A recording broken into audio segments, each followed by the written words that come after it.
झाडावरून पडलेले हे 2 आंबे मला मिळाले येताना. नमस्कार, सोनल्स किचन ब्लॉगमध्ये तुमचं अगदी मनापासून स्वागत. पडलेलेच रस्त्यावर पडलेलेच असेच भेटतात आंबे.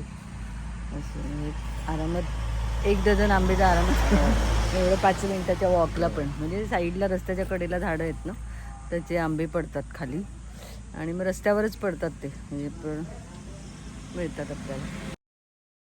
आता मी नाश्ता करायला आलो इथे. नेहमीच्याच हॉटेलमध्ये आलोय. उसळ पाव घेतला होता, त्यामुळे ते काही आता दाखवत नाही. हे 2च आंबे घेतले मी, वाटेत पडलेले मिळाले मला. म्हटलं बघू कसे आहेत.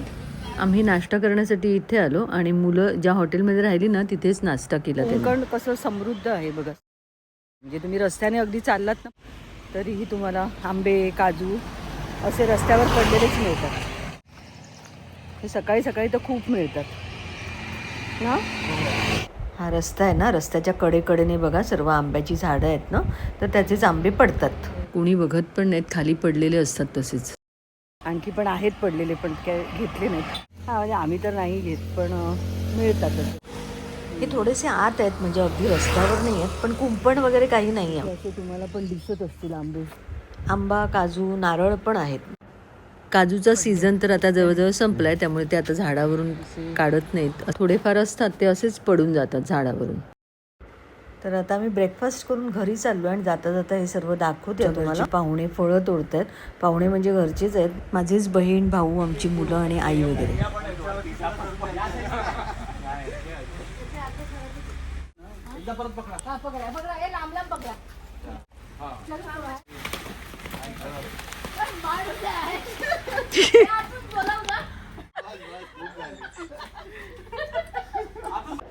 हे जामचं झाड आहे, अशा प्रकारे जाम काढले. अरे हळूहळू तरी निघा. अरे बापरे. माझा भाऊ वर चिकूच्या झाडावर चढतोय. हे मितालीचे बाबा आणि निनादचे बाबा दोघे इराला घेऊन वर आहेत टेरेसवर.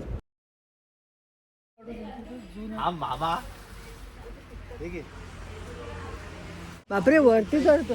त्याला नको म्हणून सांगितलं तरी ऐकत नाही तू. अरे हुमले आहेत त्याच्यावर, हुमले.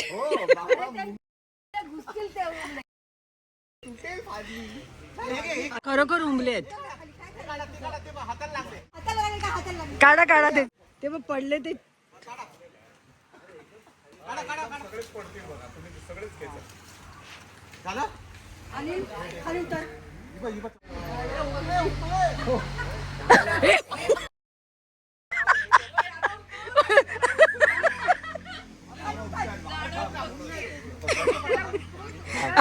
वरती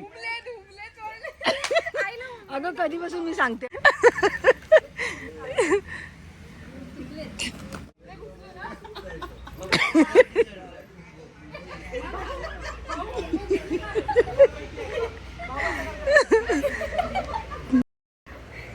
कोणीतरी आईला जाऊन सांगितलं भाऊ झाडावर चढलाय.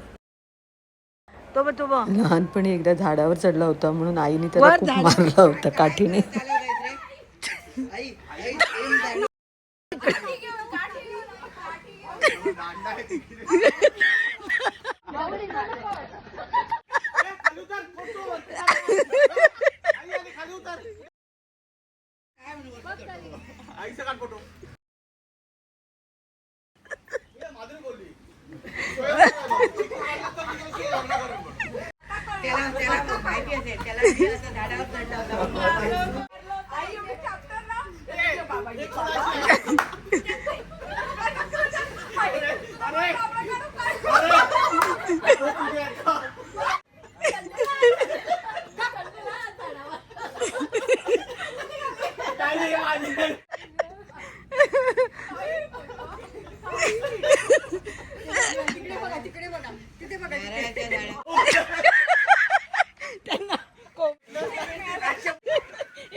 त्याचीच कॉपी आहे, लेडीज कॉपी.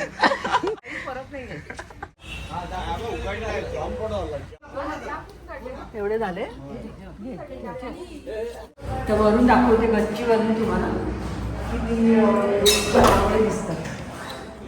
इथून आवळे दिसतात गच्चीवरून आणि ते कसे काढतायत तुम्हाला दाखवतो.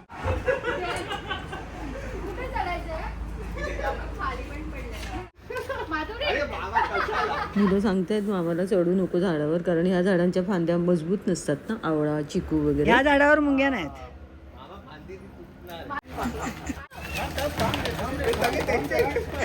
हे डोक्यावर पडतायत सगळ्यांचे. हे सर्वजण मुंबईहून साखरपुडा अटेंड करण्यासाठी आले आहेत. त्यामध्येच मितालीचे आईबाबा पण आहेत.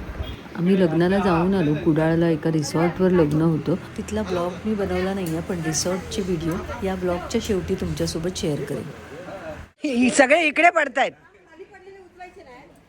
बरेचसे खाली पडले, ते पण उचलले, कारण खाली पण काही इतर कचरा नाही आहे. झाडाची पानं आणि मातीच आहे.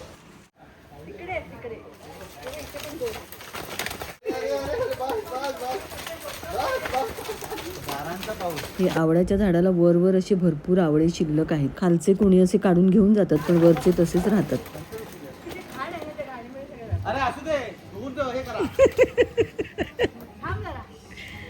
सगळे इकडे पडले. अरे ते केळीच्या झाडाच्या ह्या साईडला पकडायला पाहिजे होतं. इथे फळं काढतायत सर्वजण आणि बॅकग्राऊंड म्युझिकला कार ओपन ठेवून गाणं लावलं होतं, नाचरे मोरा. तर असे छान सगळे मजा करतायत. मी आवाज म्यूट केलाय गाणं लावल्यामुळे.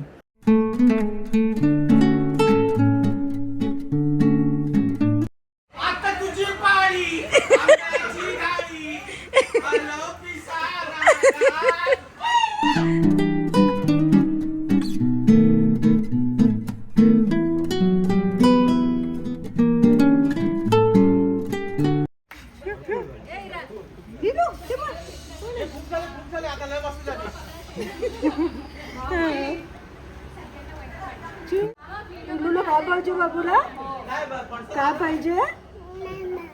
आंबा आंबा आंबा पाहिजे. आंबा ना बाबा आपल्याकडे.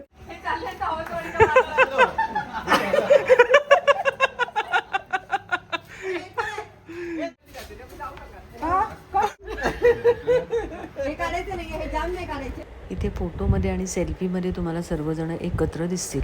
आणि हे मी तुम्हाला म्हटलं ना, रिसॉर्टवर आम्ही लग्नाला गेलो होतो. तिथला फक्त रिसॉर्टचा व्हिडिओ मी तुमच्यासोबत शेअर करते. खूप मस्त वाटलं रिसॉर्ट, आणि आयडिया पण छान आहे अशी, की एखाद्याला वाटलं की गावात किंवा कोकणात लग्न करावं तर असे रिसॉर्ट पण अवेलेबल आहेत, जिथे लग्न कार्य होतात आणि राहायची सोय पण असते. हे आहे कोकण हेरिटेज रिसॉर्ट, सिंधुदुर्गमध्ये तुळसुली या गावात. छान असे मोठे AC रूम्स आहेत इथे, आणि बाकी सर्व अरेंजमेंट करून देतात ते. बाहेरच ओपन ग्राउंड मध्ये हा लग्नविधीचा मंडप आहे. इथे आता पुण्यवचन वगैरे अशा विधी सुरू आहेत. तर आता इथेच व्हिडिओचा एंड करते. व्हिडिओ आवडला तर लाईक करा, कमेंट करा, आणि नवीन असाल तर चॅनलला सबस्क्राईब करा. नवीन व्हिडिओ सोबत आपण पुन्हा भेटू. तोपर्यंत बाय बाय.